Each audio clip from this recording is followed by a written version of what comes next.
Okay, so purihin ang Panginoon sa buhay ng bawat isa mga kapatid at sa magandang umaga na ito ay binigay ng Panginoon upang gugulin nating oras na ito sa pag-aaral ng kanyang mga salita. Nandun pa rin tayo sa John chapter 12 at sa ating pong pagtutuloy ng ating pag-aaral mga kapatid na pag-aralan na natin yung previously yung how the Lord triumphantly entered Jerusalem at itutuloy po natin yung ating pag-aaral sa book of John chapter 12 at ang ating pong pag-aaral is from verses 20 down to 36. So if you have your Bible with you,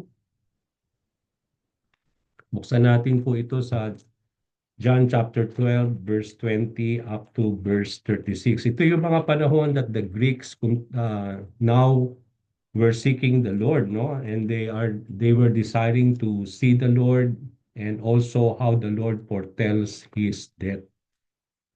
Okay, John chapter 12,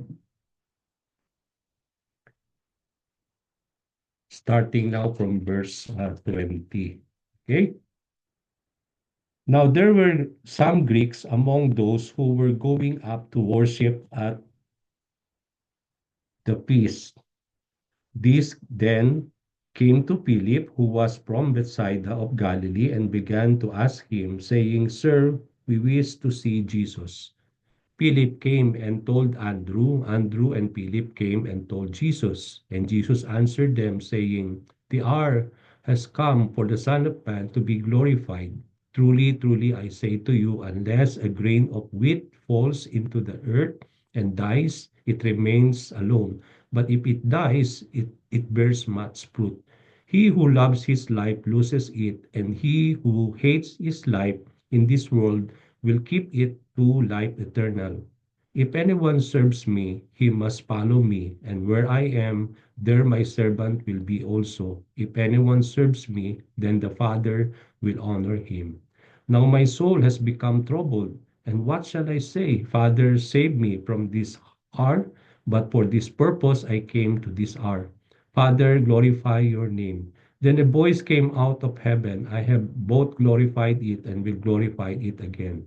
So the crowd of people who stood by and heard it were saying that it had thundered. Others were saying an angel had spoken to him. Jesus answered and said, This voice has not come for my sake, but for your sake. Now judgment is upon this world. Now the ruler of this world will be cast out. If I am lifted up from the earth, will draw all men to myself. But he was saying this to indicate the kind of death by which he was to die. The crowd then answered him, We have heard out of the law that the Christ is to remain forever. And how can you say the Son of Man must be lifted up? Who is this Son of Man? So Jesus said to them, For a little while longer the light is among you. Walk while you have the light, so that darkness will not overtake you. He who walks in the darkness does not knows where he goes. While you have the light, believe in the light so that you may become sons of light. So purihin ang Panginoon sa kanyang mga salita sa araw na ito. Now, alam natin mga kapatid, after ng triumphant entry of the Lord sa Jerusalem, sa ating pong napag-aralan previously, 5 days before the Passover, some Greeks who were among going to worship in the feast, no, ay lumapit po at they are desiring and seeking the Lord Jesus Christ. So yung ating pong passage, makikita natin, it is yung plot ng ating story is 5 days before the Passover feast. Kasi kung titingnan natin kung sa ating ang contemporary time, no, na Sunday yung tinatawag nating Palm Sunday o yung Jesus Christ enters Jerusalem. So the following day, so that will be Monday, and that is 5 days before the Passover. Passover, no? We know that Jesus Christ died during the Passover feast. So 5 days before that, itong mga Greeks na ito, who are Jewish Greek believers, came to seek and they want to see the Lord. So ano sinasabi nito sa atin, no, as we are studying this passage? It reveals mga kapatid that everything about the Lord particularly yung ministry ng ating Panginoon that He was performing among the people, including yung mga signs and wonders, mga kapatid, were not limited among the Jewish people only, but at the same time, it reaches even the people outside Jerusalem, no? At makikita natin dito na even yung mga Greeks, they were able to know and they were able to hear about the Lord Jesus Christ, about His ministry, gayon din narinig nila yung mga signs and wonders, no? At kaya nga dahil nagkaroon sila ng pagkakataon to come to Jerusalem for the feast, they desired to seek and to see Jesus Christ, no? Not only Jesus were coming to know, no? Not only the Jewish people were coming to know the Lord Jesus Christ and seeking the Lord, but even itong mga Greeks na ito were able to know concerning about Jesus Christ and were desiring to see the Lord. Now, this supports the words of the Pharisees. No? At kung makikita natin, di ba, napag-aralan natin last time dun sa John chapter 12 verse 19, yung pinaka-last verse, ang sabi ng mga Pharisees, the world has gone after him. No? Yung para bang sinasabi nila sa isa't isa na parang walang nagiging saysay yung mga ginagawa natin, no? Na 'di ba gusto nilang pigilan yung mga tao na lumapit kay Lord. Pero nung during that time, nung nakita nila na napakarami ng mga tao na sumusunod and they are coming to the Lord, ang sabi ng mga Pharisees, the world. No, come to think, they use the word world, no, yung parang buong mundo na ang lumalapit kay Lord. It means to say, not only it is limited among the Jewish people, yung mga lumalapit kay Lord, kundi particularly yung mga hindi mga Hudyo, no, na who came to believe God at that time, particularly itong mga Greeks, they were able now to come to the Lord, no? At dito yung makikita natin that the whole world now were coming to know Jesus Christ and they are now coming and seeking the Lord. So as the Greeks desired to see Jesus Christ, they came to Philip. No? Interestingly, sa dami ng mga tao at sa dami po ng mga disciples of the Lord, itong mga Greeks na ito who were desiring to see the Lord Jesus Christ came to Philip. Now, it is not coincidence. It's because alam natin po mga kapatid that Philip came from Bethsaida, no, of Galilee, and they began to ask Philip regarding about the Lord Jesus Christ, and they said, "Sir, we wish to see Jesus Christ." Now, John 1:44 says that, mga kapatid, that Bethsaida was the hometown of three of Jesus' disciples. So makikita natin dito na itong Bethsaida, itong lugar na ito ay small town or small village in that particular area. Makikita natin na tatlo sa mga disciples ni Lord ay galing doon at doon lumaki. No? Sino ba itong mga tatlong disciples of the Lord? Yung nga si Philip, si Simon Peter at si Andrew, no? At sila po ay mga disciples of the Lord who were living in the hometown of Bethsaida. It was also in Bethsaida, para sa ating pong kaalaman, additional information. Itong Bethsaida is also a very familiar place in the life of the Lord at ganun din po sa kanyang ministry. Kasi kung maaalala ninyo, dito sa Bethsaida, inopen ni Lord yung site ng isang bulag. Okay, kung matatandaan natin yon. At also, dito rin sa Bethsaida, pinakain ni Lord yung 5,000 people. No? If you remember the feeding of the 5,000, it happened in Bethsaida. Okay, kaya very familiar itong place. So, when they are seeking the Lord, they came to this place and then they came to Philip who was living in this place. Okay? So, when they found Philip, he came to Andrew at nung natagpuan nila si Philip, ngayon sinabi nila na gusto nilang makita si Lord, ang ginawa ni Philip, he came to Andrew and told him about them, and then both of them, no, Philip and Andrew, went to Jesus Christ and they told Jesus about the desire of the Greeks to see Him. So it was that particular time, ito yung plot natin, nung lumapit na si Andrew at si Philip kay Lord at ini-inform niya na yung mga Greeks nga, yung mga Griego, ay gusto siyang makita. Kung kaya nga dito na po natin makikita yung sunod-sunod na statement of the Lord, particularly pertains to His death, wherein He foretells about His coming death. So, nung sinabi ito ni Lord, interestingly, ang unang sinabi ni God, He said to them, "The hour has come for the Son of Man to be glorified." Ito po yung unang-unang statement na makikita natin from our passage after knowing that itong mga Greeks nga na ito were desiring to see Him. So in our previous lessons, no, mga kapatid, napakagandang pag-aralin itong unang-unang statement ng ating Panginoon kasi we are studying word for word and we are highlighting every word, no? Sabi nga natin sa ating pag-aaral, ayaw natin pong lumipas or yung to neglect or to set aside yung mga word na dapat nating i-highlight. Now, itong word na ito, yung statement of the Lord is something that we need to highlight, no? Sinabi ng Panginoon, "The hour has come for the Son of Man to be glorified." Now, ang gusto nating bigyan ng pansin dito sa statement of the Lord is the word, "The hour has now come." Okay, ano ba sinasabi nitong "the hour has now come"? Kasi kung matatandaan ninyo mga kapatid from our previous lessons, no, in our previous lessons, we always come across of the truth of what the scripture says that it is not yet the time or hour for the Lord. No? Di ba marami tayong mga passages previously na pinag-aralan natin. We are now in John chapter 12. But throughout those chapters na pinag-aralan natin, meron tayong mga passages na pinag-aralan that even the religious leaders want to kill the Lord or do something about Jesus Christ, no? Because nandun na nga na maraming tao ang nakakakilala kay Lord and they are now following him and believing in the Lord. No, they want to plan or they are plotting to kill the Lord, pero laging sasabihin doon, the hour has not come. No, ibig sabihin hindi pa oras.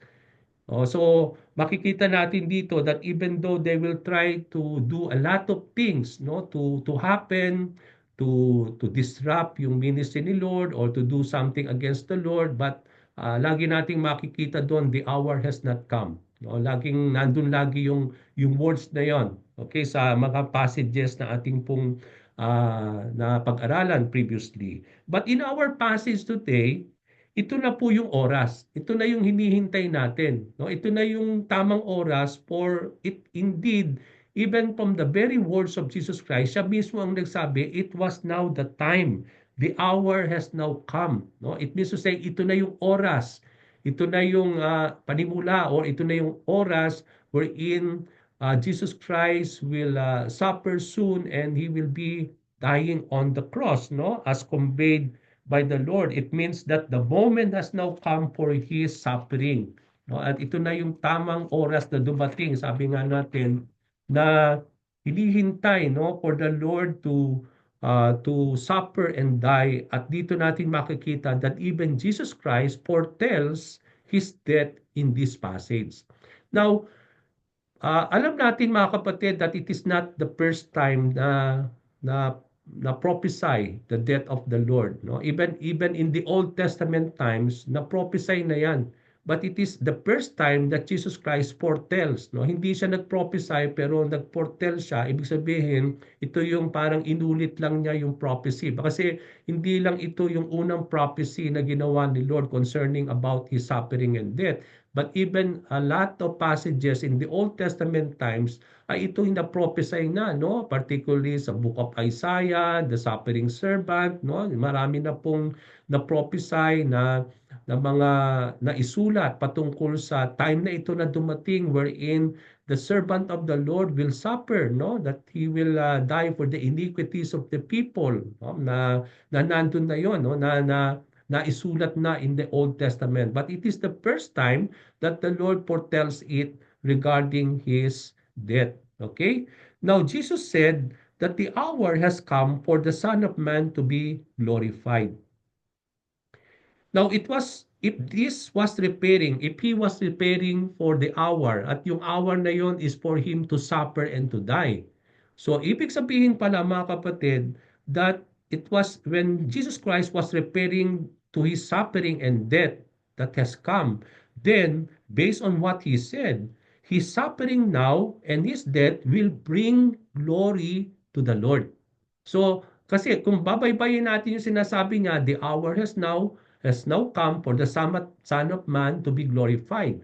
Now, ano yung hour na yun na dumating? Yun na yung hour for Jesus Christ to suffer and to die. It means to say that death, that suffering and death will bring glory to the Lord. Mag-glorify kay si God, no? When this will happen, when Jesus Christ will suffer and die, so it means to say this will give glory to the Lord. That Jesus will be glorified through His suffering and through His death. Okay, so yung po yun na makita natin sa statement na yun, no? Napakagandang pag-aralan. So, why necessary for Jesus to face death? So, hindi pa natin natanong bakit kailangan pang mamatay si Lord. Also, what kind of glory will be produced upon His death? Ano yung glory na sinasabi niya dito na kapag natapos na daw niya yung mission na ipinadala sa kanya ng Diyos Ama sa langit, no? And that will give glory to the Lord. Ano yung glory na yon that will produce upon His death? Ano yung glory na yan na tinutukoy ni God after He completed and fulfilled His mission? The answer to this question, mga kapatid, ay makikita natin sa verse 24. Ba't ba kailangan talaga na mamatay pa si Lord? Okay, so what is this glory that He is talking about na mapufulfill at mapuproduce when He will be completing itong mission na isinugo sa Kanya ng Diyos Ama sa langit? So, ba't ba kailangan na mamatay ang Panginoon?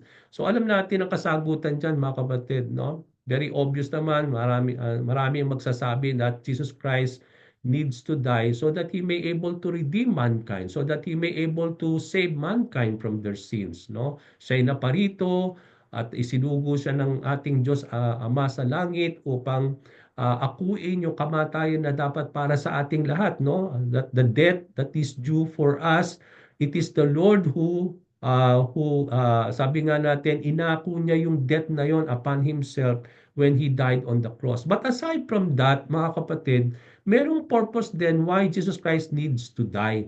At ano ba yung purpose? Bakit pa kailangan siya mamatay? Aside from the fact that there will be salvation and there will be redemption and forgiveness of sin among the people. Pero based on what He said on verse 24, meron ding purpose bakit kailangan talaga si Jesus Christ need to die. Okay?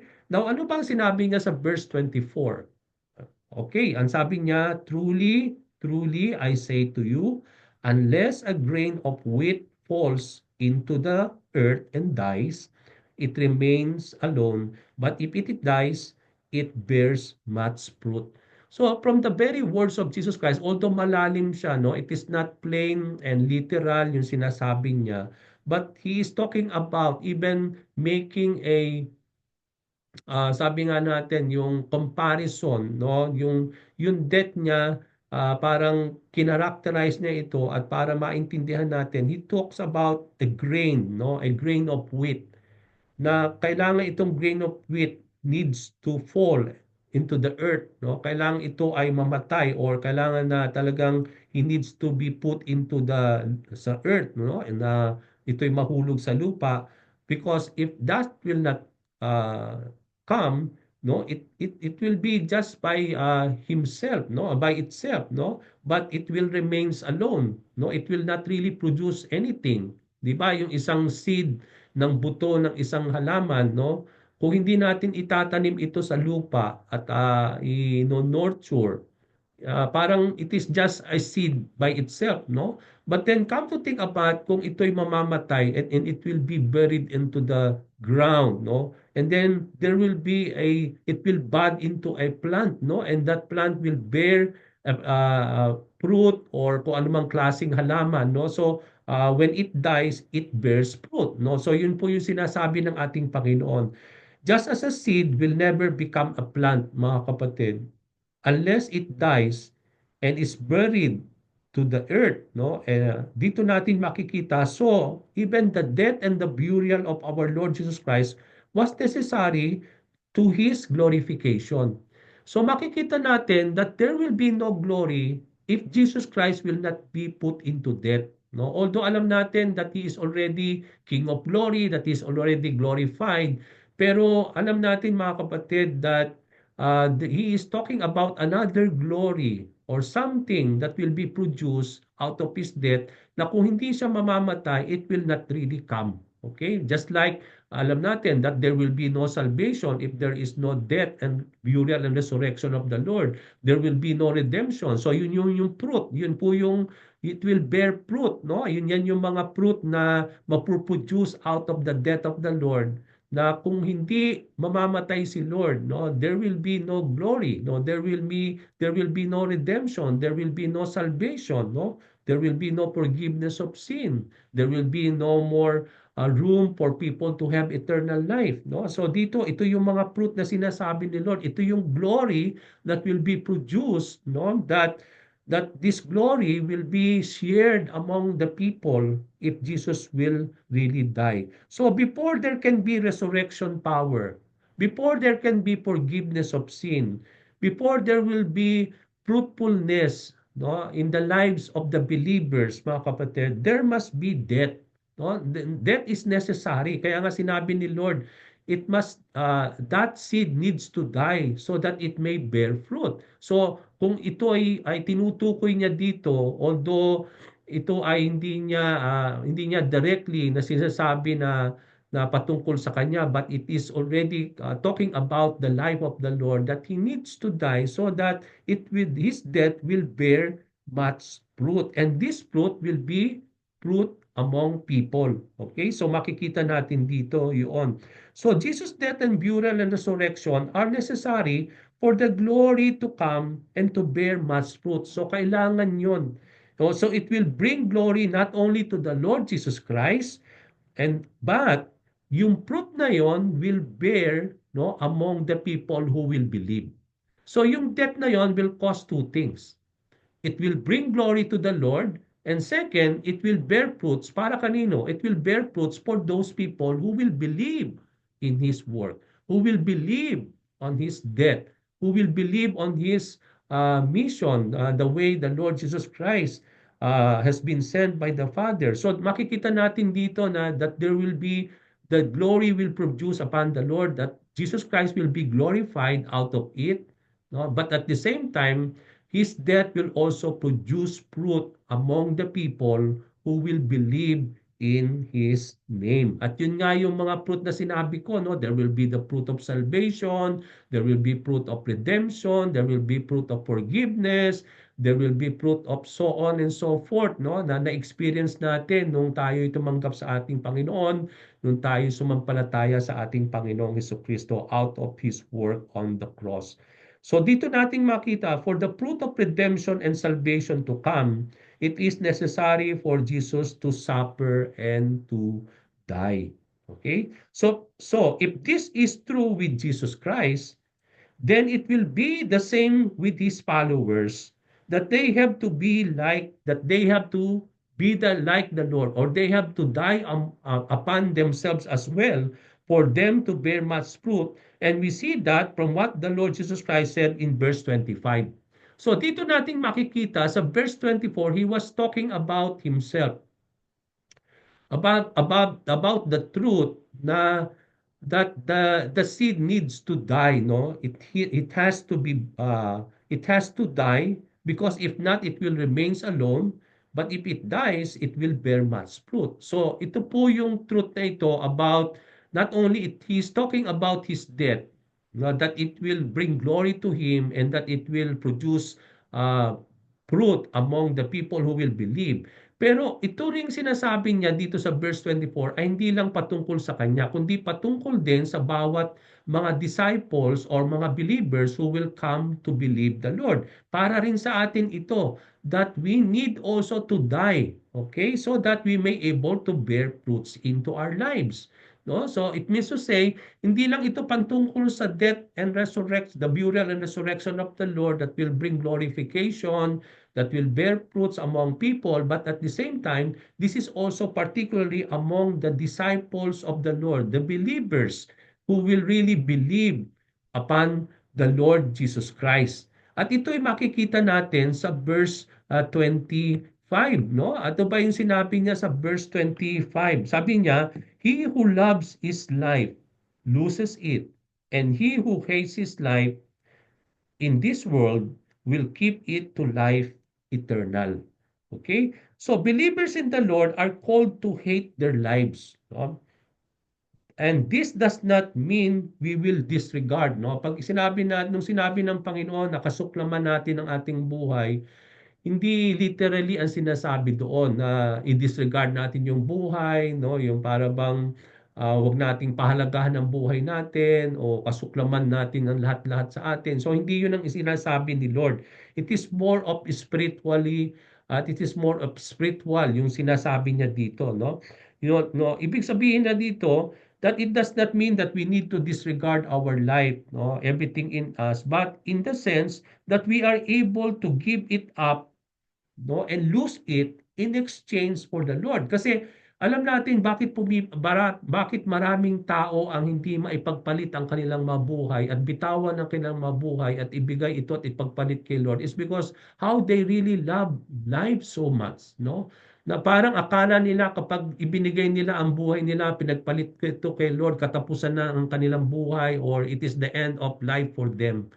But hindi nila alam na when we do that, that is really life itself, no? Na si ang Panginoon ang talagang buhay, no? Ibig sabihin, kung walang Kristo, wala talagang buhay. Pero sa understanding ng tao, akala nila when they give their life to the Lord, parang it is the end of life for them, no? Para bang dahil marami nang ipagbabawal sa kanila, no? Yung marami nang hindi na pwedeng gawin, para bang wala nang buhay, no? And that is up to them. Kaya for them, they really don't want to exchange their life. Kaya maraming tao, they cannot really release their life. They cannot really lose their life for the Lord. It's because for them, ang kanilang understanding is that when they do that, they will lose life itself. But na para bang sabi nga natin dito, no? But if you really love your life more, no? Kaya nga sa ang mga tao, ang tendency, they will always cling to that life. Hindi nila bibitawan yung life na yan. No? So, but then, ang sabi na Lord, if you do that, if you love more your life, and you will hold on to your life, and you will not allow it to be given to the Lord, then you will lose it. No? The more we the more we cling to life, the more we hold on to it, the more we will lose it. Ang sabi doon. But if you hate it, ang ibig sabihin ni Lord, but if you lose your life for the Lord, yun ang ibig sabihin ng hate. Ibig sabihin nun, kasuklaman natin yung buhay na ito na talagang makasalanan, itong buhay na ito na punong-puno ng pita ng laman, no? At yun ang kasuklaman natin na hanggat hindi natin i-give up yung ating sinful life in exchange of the Lord, then we will lose this life, no? And it will not really reap eternal life.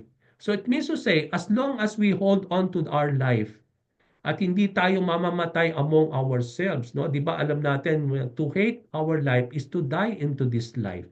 Na sabi nga natin, we die to sin and we are made alive in the Lord, no? Kailangan mamatay din tayo sa ating pagkakasala. Kailangan din natin mamatay on our sinful flesh, this into this sinful life, so that there it will bear fruits, and that fruit is eternal life, no? Yun yung sinasabi ni Lord dito, na hindi tayo magkakaroon ng life eternal if this life that is so simple will not really be given to the Lord, if we will not die into our sinful flesh. So kailangan din tayo na para tayong seed din na kailangan mamatay, because by itself it will just remain and it will just be like this throughout. But if ibibigay natin itong buhay na ito, i-give up natin itong buhay na ito, then ang sabi ng Panginoon, no, we will keep it. We will not lose it, but we will keep it, and it will reap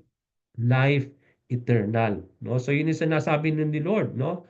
If you hate your life in this world, you will keep it to life eternal. So yung hate doon is not literally to hate, no, but to die, no, to give up that sinful life in exchange for the Lord, no?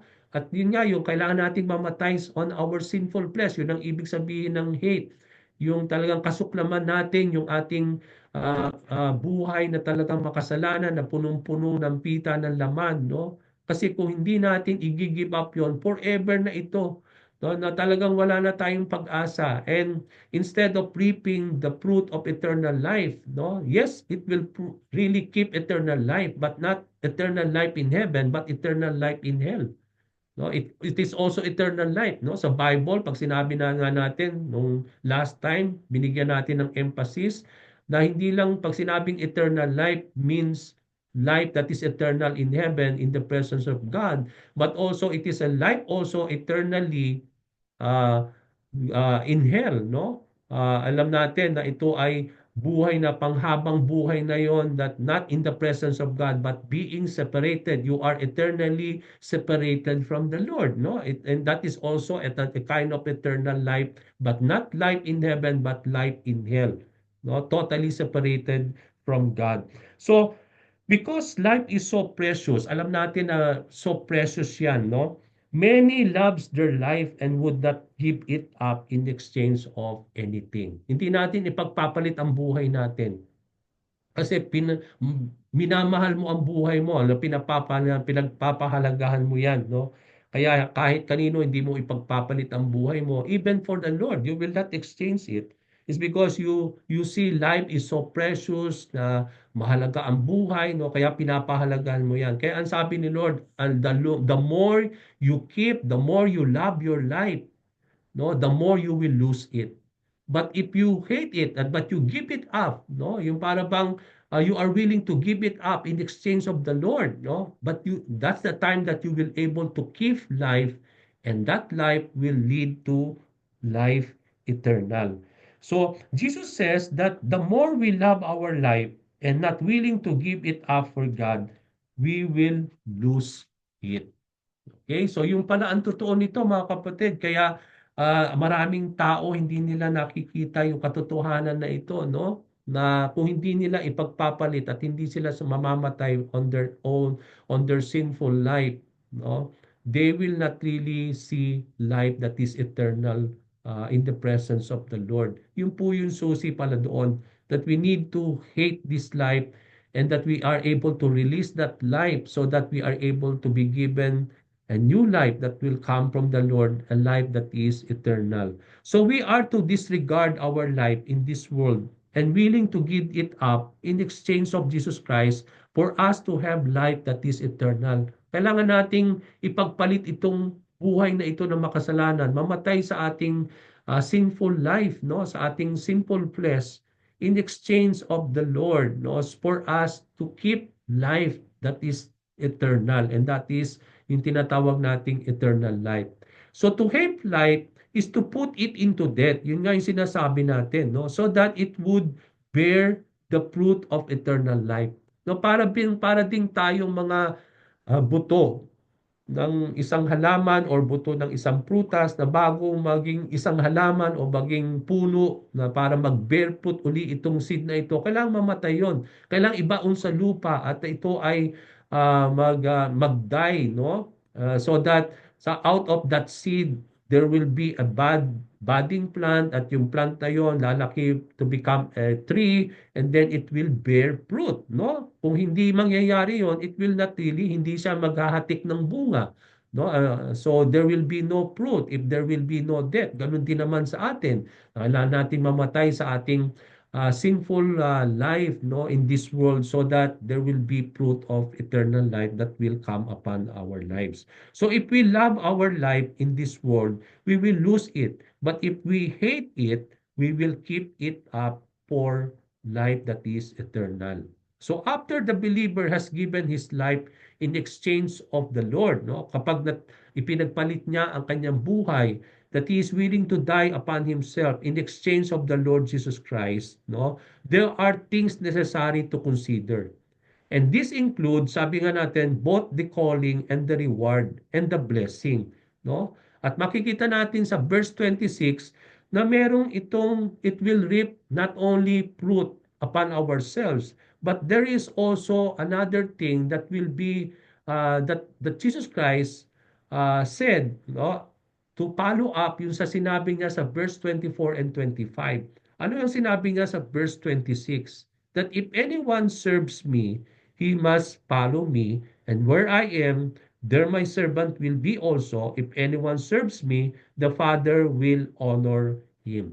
Now, ang sinasabi niya dito is that when we give our life to the Lord, okay, not only we will bear much fruit, but that is the time that you become now a follower of the Lord. Now you become now a disciple of Jesus Christ, no? You become now a person who is able to know the Lord Jesus Christ.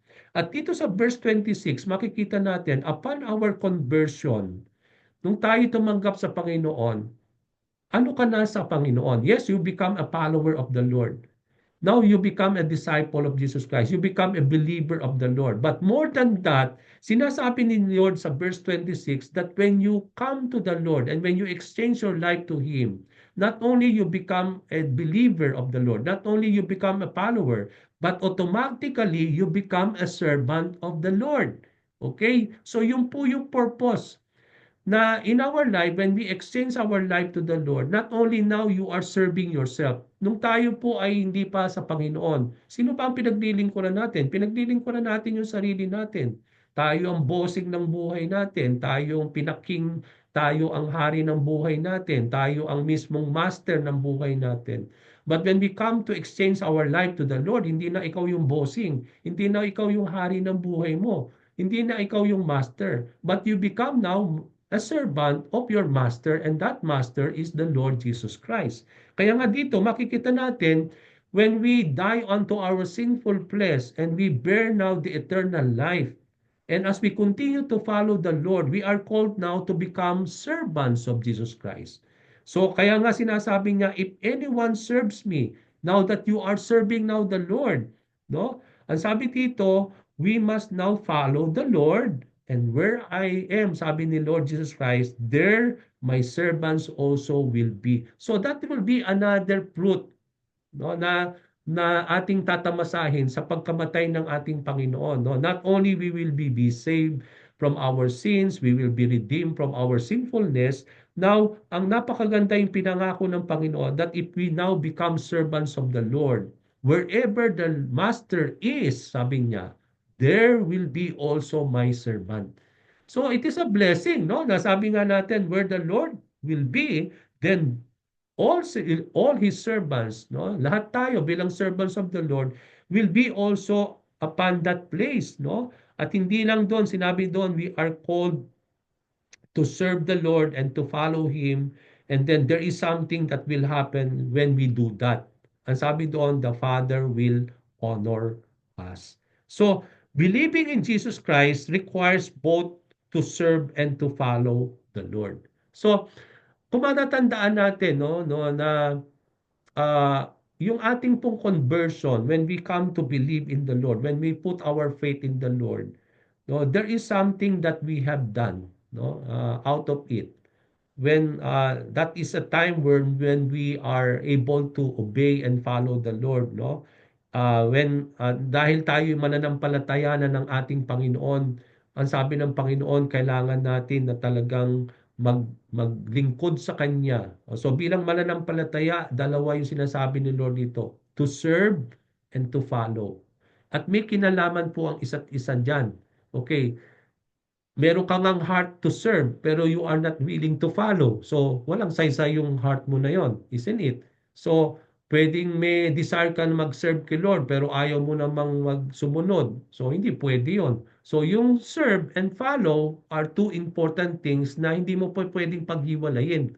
So, sabi niya, if anyone wants to become a believer, he needs now to serve Him. And as he served the Lord, he must follow where He is.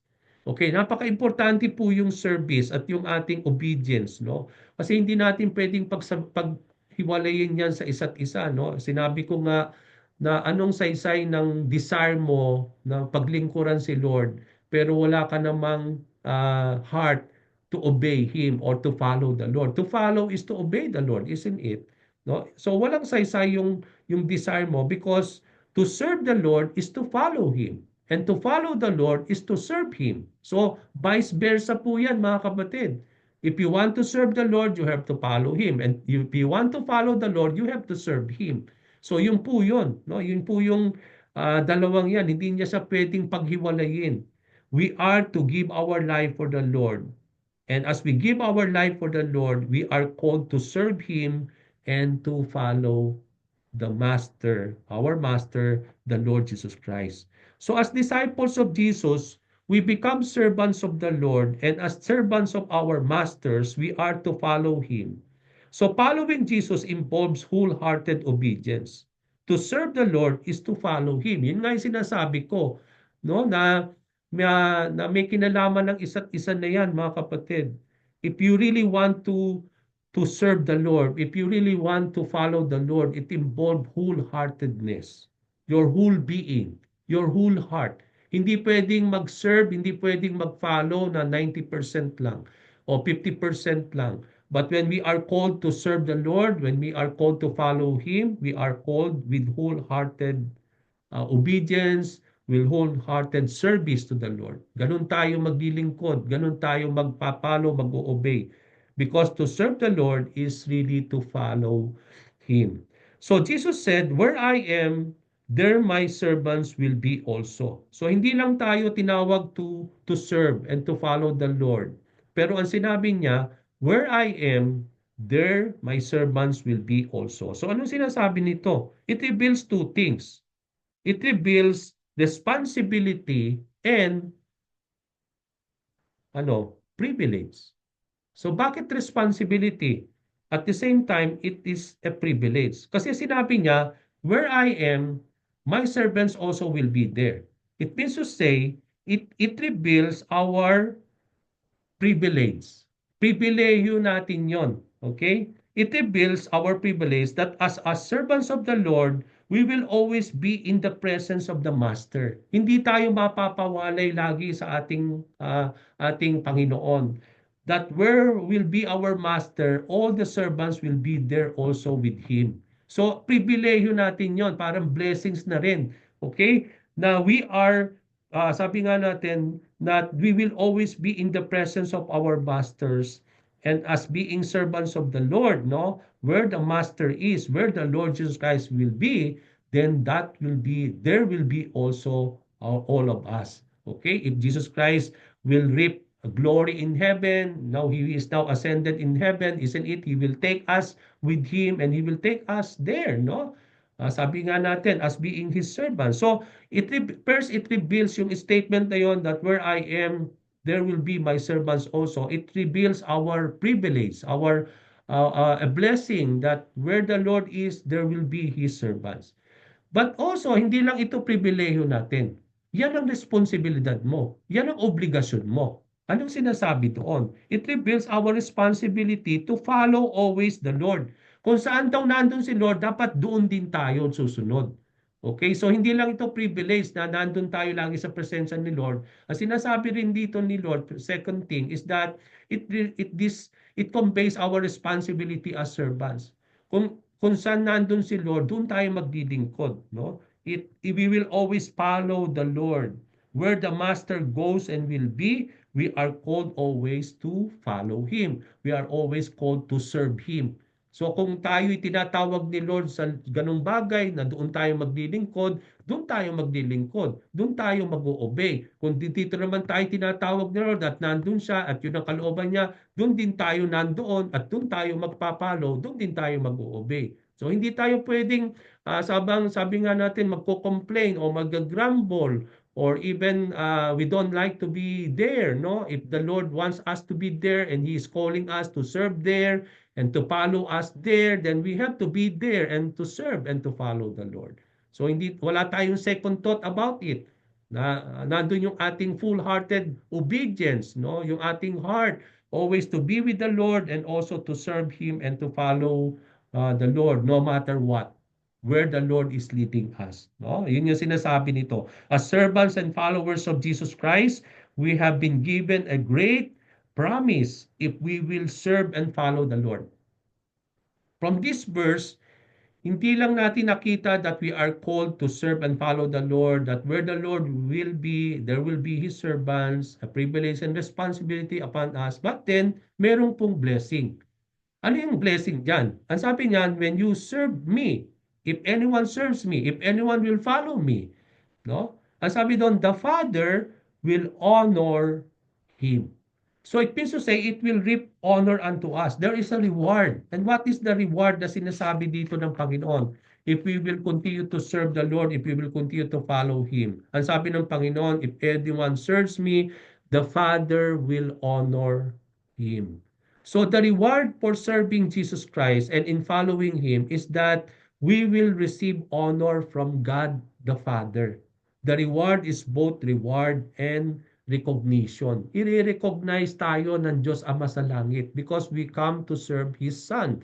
No? Hindi lang po i-recognize kayo, nandoon yung recognition ninyo. Kasi pag sinabi nating honor, ang ibig sabihin ng honor is it is both reward and recognition. Hindi lang na i-reward tayo as God the Father honor us as you continue to serve and follow the Lord. Pero sabi doon, i-recognize tayo ng Diyos Ama sa langit as we continue to follow and serve the Lord Jesus Christ. Okay, so yun po yung yun yung fruitfulness na magre-reap din sa atin, no? Kung yung death will bear much fruit, no? Then even our service to the Lord, the way we serve the Lord, the way we follow Him, no, the way we obey Him, and then wherever the Lord is leading us to serve, where He is, we will serve and follow Him. If we do that, sabi ng Panginoon, the Father will honor us, and to honor is for us to be rewarded, for us to be recognized by the Father. So yun naman ang gusto natin, isn't it?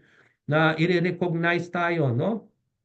Not only the Father, but even the Lord Jesus Christ Himself. Di ba? Sabi nga, welcome, good and faithful servant. No? You had been faithful in small things. Now, enter the presence of your Master. Okay, di ba? And that's the time na pagkakatiwalaan tayo ng mga malalaking pangbagay kasi naging tapat tayo at mabuting alipin ng Panginoon sa maliliit na bagay. Sometimes, ang gusto natin, malaking bagay kagad ang ibibigay sa akin ni Lord. Yung privilege natin to serve the Lord, nag-e-expect tayo ng malaking bagay kagad. But we cannot become good stewards of good and big things not unless we become good stewards of small things. Kaya nga, huwag tayong magreklamo kung ito yung mga maliliit na bagay na doon tayo maglilingkod.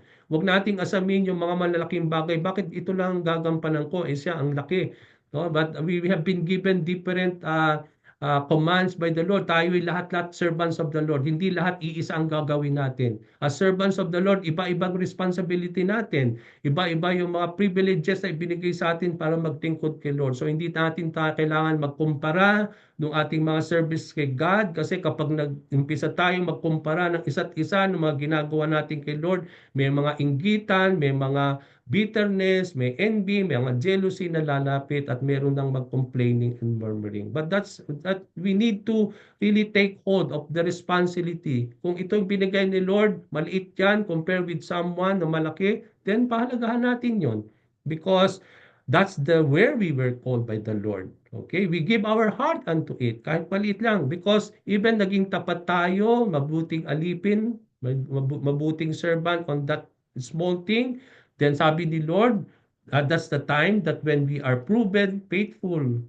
servants out of the little things, that's the time na pagkakatiwalaan tayo, will be entrusted with much more bigger things. Kasi hindi tayo pwede kagad malakihan, mga kapatid. In verse 27, the truth that the crucial hour has now come. Di ba sabi na Lord, the hour has now come. So He's referring to the suffering and to His death. So sabi nga natin, because nung naisip ni Lord ito, para na-trouble siya. No? So it troubles the Lord in verse 27. No, when he talked about the hour that has now come. Now, Jesus as being human, being like us, no, he knows that yung agony of the cross would bring what would it will bring and involve unto him. Come to think, no, hindi lang Diyos ang ating Panginoong Jesucristo nung siya'y naparito, but He is also 100% human being. Okay, come to think of that, no? Kung ilagay natin ang sarili natin sa Panginoon, no, na ikaw ay ipapasko sa krus and you will suffer and die and you will be put into death on the cross. Hindi mo ba iindahin ito, mga kapatid? No? And I believe you will also be troubled out of it. Parang iniisip mo, wala ka pa doon kung ano na yung mangyayari.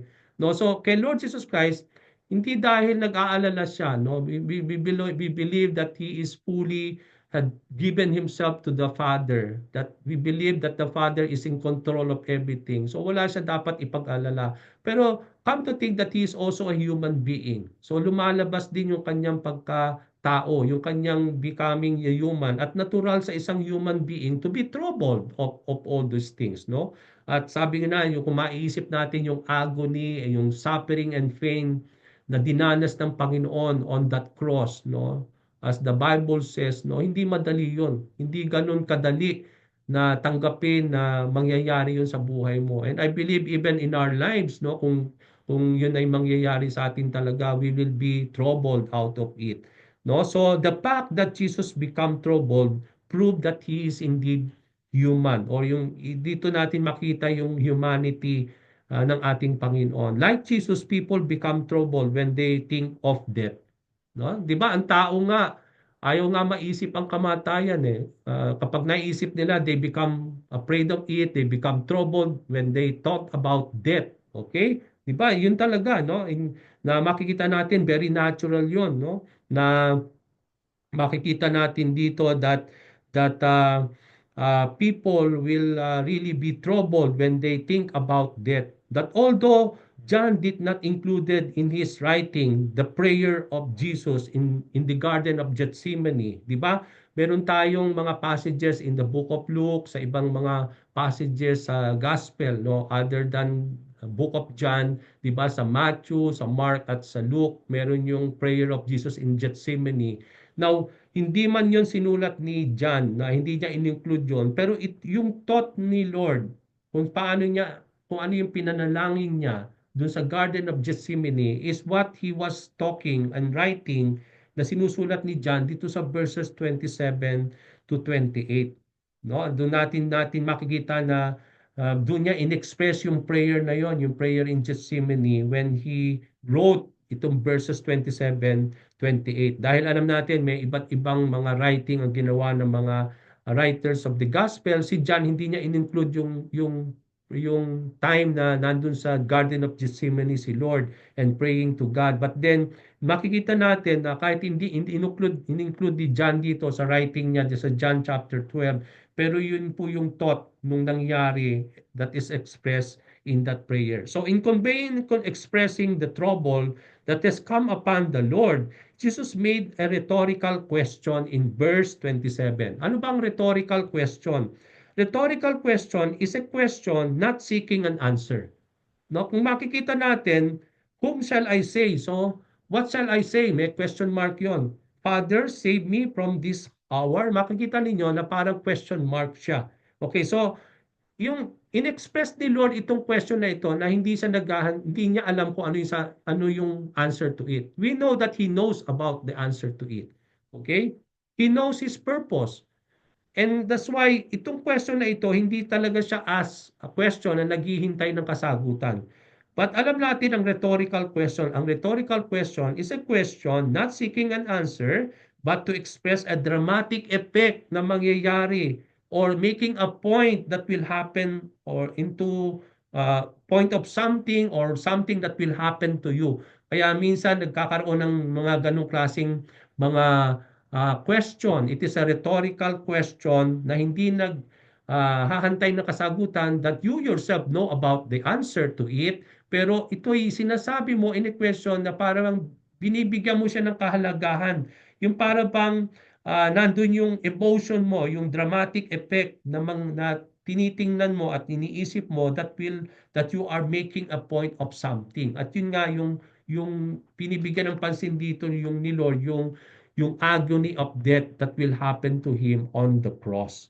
Okay? So Jesus was not asking to the Father to remove the cup. Yung para bang nung sinabi niya yon, hindi niya sinasabi, Lord, tanggalin mo ito. Hindi yun ang sinasabi niya. Ang sinasabi niya, kailangan ko ba ito sabihin kay Lord na tanggalin ito? No, because it is what the Lord has sent me.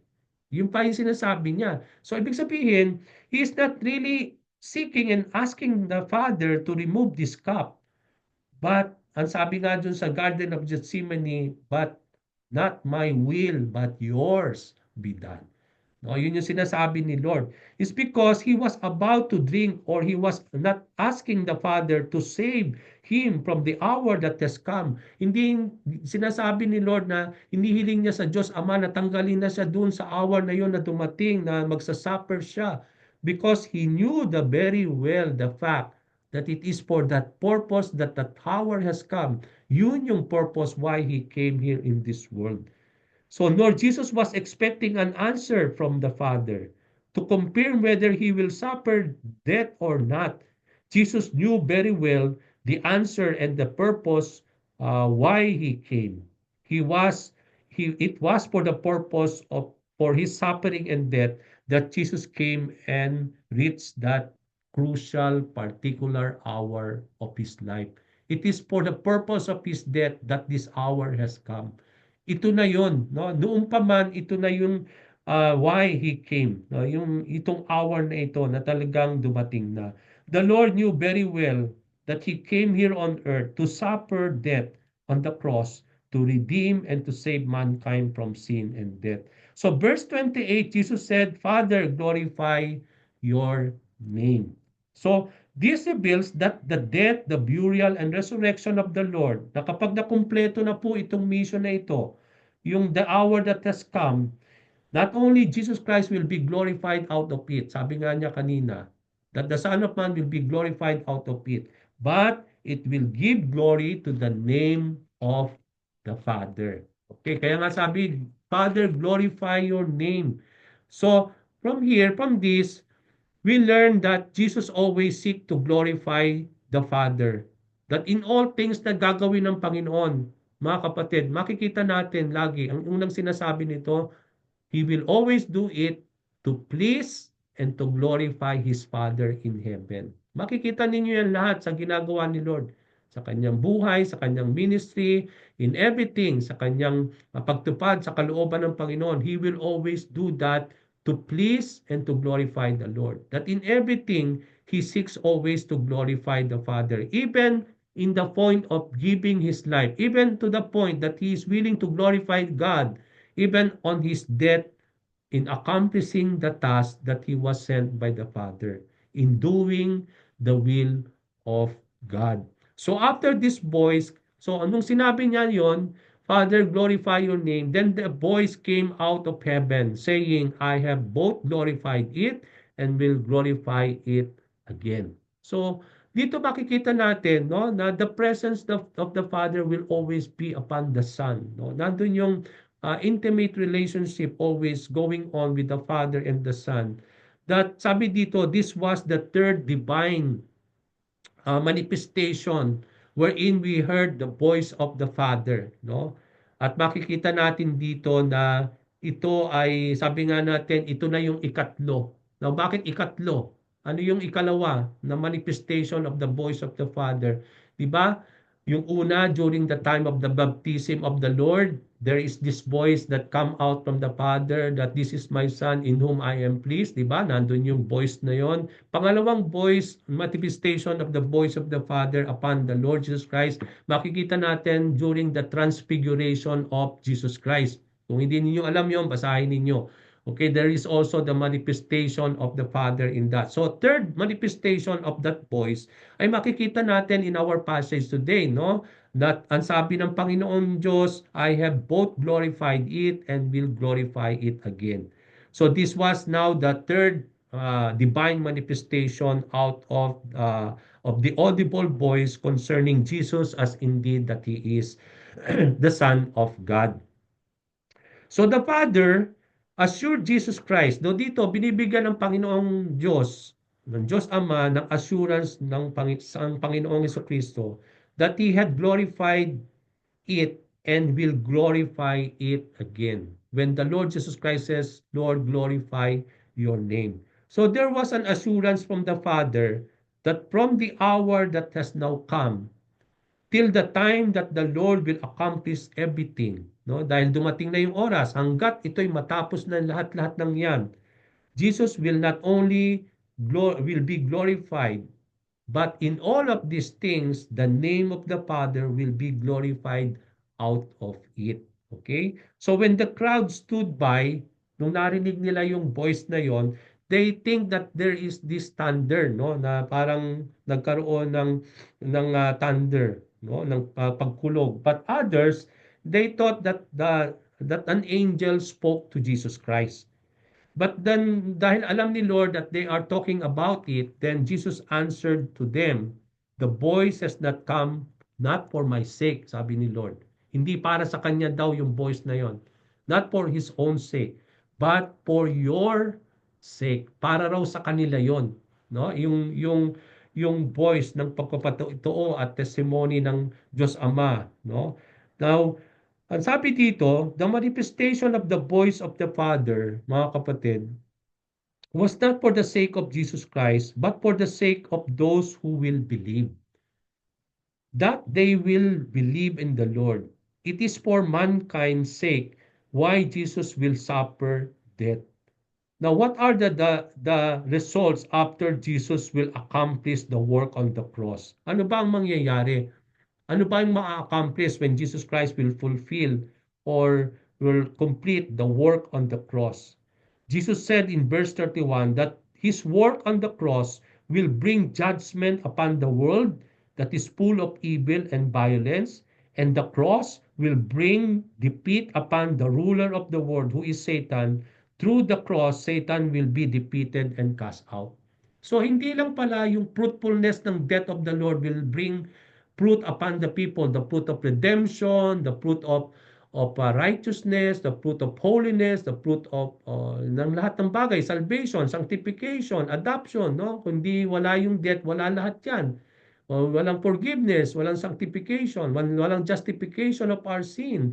But then, apart from those fruit that will happen upon the when Jesus Christ will be glorified out of his death on the cross, the death on the cross of the Lord, on the work of the cross, will not only bring those fruit, but it will bring judgment to this world, sabi ni Jesus Christ. Na that cross will bring judgment upon the world that is full of sin and violence. And that cross not only will bring judgment to the world, but also, ang sabi niya, that work on the cross will also bring victory, and that Satan will be defeated and cast out. That it will bring, sabi natin, defeat upon the ruler of this world, no? Who is Satan. So, another reality is that when Jesus will be lifted up, sabi doon, hindi lang po when Jesus Christ will die on that cross, that not only there will be judgment that will come upon the world, no? Although meron naman talaga na judgment na ngayon pa lang, no? At sabi nga natin, even before that Jesus Christ died on that cross, but even after that death on the cross, alam natin that there is not judgment. Now we are living in the judgment time, no? Na talagang na-judge na itong mundong ito. Naghihintay na lang tayo ng kahatulan. At yung kahatulan na yan ay mangyayari at the coming of the Lord Jesus Christ, no? But there is already the judgment that has been done, no? When Jesus Christ died on that cross, and that Satan is now a defeated foe when Jesus Christ will complete this work.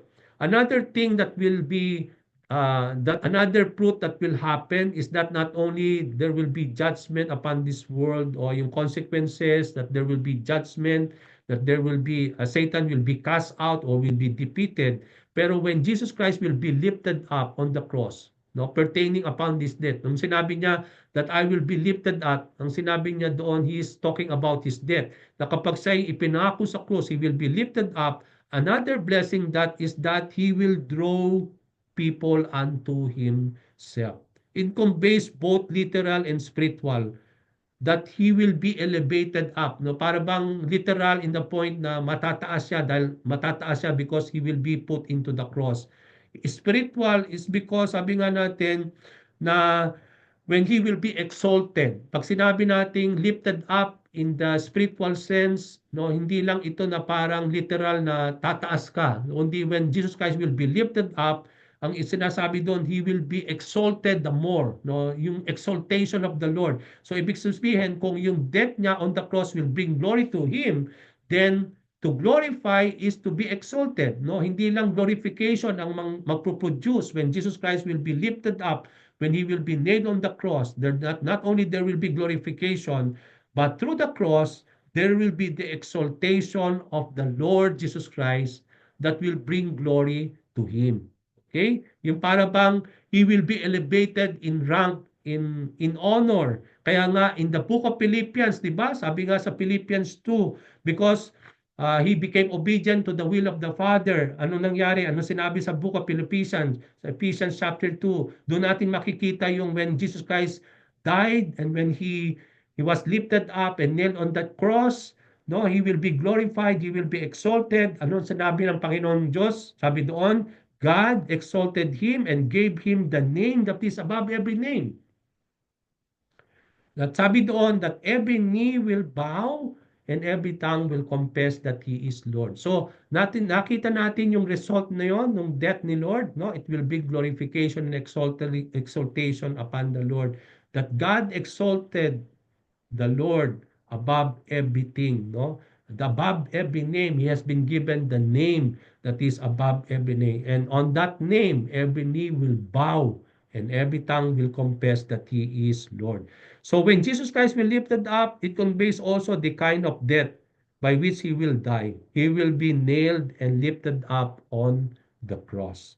So in responding to what Jesus told the people in foretelling His death, the crowd answered back that they have heard out of the law that the Messiah will remain forever. So nung narinig ni Lord na He will be lifted up, and sabi doon that and I will bring the people and will draw people unto myself. Noon na dahil pinoporter na ni Lord yung kanyang kamatayan, yung pagkakaintindi ng tao ay parang kakaiba. Kasi yung kanilang, sinabi niya nila dito, ang kanilang understanding of the Christ or yung Messiah, He will live forever. Pero bakit ganito yung sinasabi nitong taong ito? Who is this Son of Man that he is talking about? No? Na sabi doon that he will die, no? And he will, pero ang kanilang understanding of the Christ, sabi ng mga tao, is that they will live forever, that he will remain forever. But iba ang sinasabi nitong taong ito. If he is the Christ, kung siya yung Kristo, bakit iba yung sinasabi niya? Kasi the Bible say is that he will live forever, no? Hindi siya mamamatay, no? So ano sinasabi dito? So itong mga tao ito, they simply heard of the law, na narinig nila sa law, no, sa scriptures about the victory and the triumph of the Messiah, but they have not really heard the rest of the scripture concerning about the suffering of the Messiah and how he will suffer death on the cross. And because of this, they doubted if Jesus was really the Messiah. Kasi parang nagkaroon sila ng doubt, ang alinlangan, kung ito ba yung Kristo, bakit iba yung sinasabi niya? Samantalang ang pagkakaalam namin on the law, sa Torah, ang Messiah will remain forever and He will live forever. Okay? So, the fact that the Messiah will reign forever as the law revealed made the people to think that He will not die, na hindi siya mamamatay. But the reign of Christ will be seen more over His sin and over His death. Kasi nung sinabi ng tao that the Messiah will reign forever, hindi lang ibig sabihin nun na habang buhay siyang mabubuhay. That He will remain forever. And He will reign forever. When we talk about reign, ito yung, pag sinabing reign, na He will reign over, no? Yung para bang, dun makikita yung kanyang lordship over it. No? Dahil magre-reign siya, nandun yung lordship niya sa lahat ng bagay. And then, kung makikita natin, He will reign forever. The more Jesus Christ will reign forever when we talk about His death and His burial and His resurrection. Kasi doon niya patutunayan that He is also reigning and in victorious and Lord over even on sin, and even He will be Lord and He will reign over death. Okay, so doon natin ipatutunayan ni Lord that He will reign forever, and that reign includes reign over death, reign over sin, because He will become victorious over sin and even victorious over death. So this reveals, anong tinuturo nito? Ang tinuturo nito mga kapatid, sa ating buhay, that how important it is for us to fully know and understand the whole scriptures. Huwag tayong maging katulad itong mga taong ito na may alam lang partial of the Bible, pero hindi nila alam. Yes, they know only that the Bible says that the Messiah will live and will reign forever, pero hindi nila nalaman, hindi nila alam that the Messiah who will also be a suffering servant will also suffer and die. Hindi nila nabasa yon. So hindi nila alam yon. So in our lives, we can become like that. Na we know the Bible partially but not fully. No, kaya may mga sandali na we know things, yung mga ibang bagay pero hindi rin natin alam yung ibang bagay.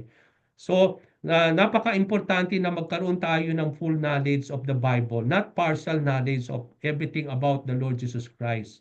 But our understanding of Him shall not be partial, but we should have a full understanding of who the Lord is. So Jesus said, as I will be ending na, Jesus said to the crowd that the light has now come, will not be forever. For a little while. Kaya nga sinabi niya, no, yung liwanag na dumating will not be forever until such time you have the light. But sabi niya, the time will come that this light will be a little while only. Na darating ang panahon that there will be no more light. The light will go out. Okay? So, they are to walk. Kaya nga, until such time that there is light, sabi ng Panginoon, for a while, walk in the light, sabi ng Panginoon, is still among them. While the light is still among them. They are to walk in the light so that the darkness will not overcome them or overturn them. For everyone who walks in darkness does not know where he goes. Okay? So anong sinasabi nito ngayon sa buhay ng bawat isa as I will be closing? Now, there is a saying in the Bible that says, di ba, seek the Lord while he can still be found. Call upon Him while He is still near. Yun din ang sinasabi ni Lord dito. Noong mga panahon na yon, dahil hindi pa siya namamatay, nandun pa si Lord sa kanila. Then they have to really capitalize that moment. Because that moment will not be forever. Hindi siya na panghabang buhay. But the time will come that it will end. So the same thing in our lives today. Kagaya nung sinabi ko nga sa passage, seek the Lord while He can be found today. Kasi time will come that when people will seek Him, He cannot be found anymore. It is the end of them anymore. So while we have the time for us to be saved, while we have the time for us to seek the Lord and find salvation in Him, do it now. Because if that will not be done today, it may be too late for all. Not, it may be the time that He cannot be found anymore. Call upon Him while He is still near. Na ngayon, the nearness of God is so near to us that we are prayer away from Him. Now we are going to call to Him now. Because time will come that when even we come, we want to pray, we want to call upon Him. It's too late for you to call because is not near anymore. And He cannot be found anymore. So ganun din ang sinasabi ni Lord. Hanggang ngayon na merong pangliwanag, even as we wait upon the coming of the Lord, we take that light that is still upon us because it will be the end for the people kapag nandun na yung judgment at the coming of the Lord. Then that privilege of being in the light will be gone forever. So you will be forever in darkness now. And you will be totally separated from God. Kaya nga, ang sinasabi din Lord dito, dalawang bagay sa unbelievers, sa mga believers. Ano sinasabi niya? That while the light is still there, walk in the light. For the unbelievers, ang sinasabi ni Lord doon is dahil while there is still time, while there's still the light, no, until the coming of the Lord, because kapag dumating na si Lord on His second coming, then there will be the end for them that they cannot be brought out of that darkness. They are already in darkness. But then if they will not really take that light upon themselves, then they will be in danger of being put into darkness eternally. No? So, nandun na po yun. Kaya nga sabi ko nga, na ngayon at mayroong pang pagkakataon. Today is the day of salvation, sabi nga ng Bible. So for the unbelievers to take that privilege, because time will come that the light will be gone out of them and there will be fully darkness upon themselves. For us believers, ano sinasabi ni Lord doon? That while we have the light, sabi dito, the fact that we are now in the light in us, we are to continue to walk in the light just as Christ is in the light. We are to continue to walk in the light and that, sabi nga natin, and when we do that, sabi ng Panginoon, darkness will not overtake us. So Jesus said that those who are in the light will never walk in darkness anymore. We are to maintain our light in the Lord until the time that He will come. Mga kapatid, sa verse 36, while you have the light, sabi ng Panginoon, believe in the light so that you may become sons of light. As we wait upon the coming of the Lord, we are called not only to walk in the light, but continue to live, believe in the light. The light there is the Lord Jesus Christ. We are called to believe continuously in the Lord. So when we do that, we will become now continuously being sons and children of light. Okay, so praise the Lord. So let me just end this recording and then I'll give it back to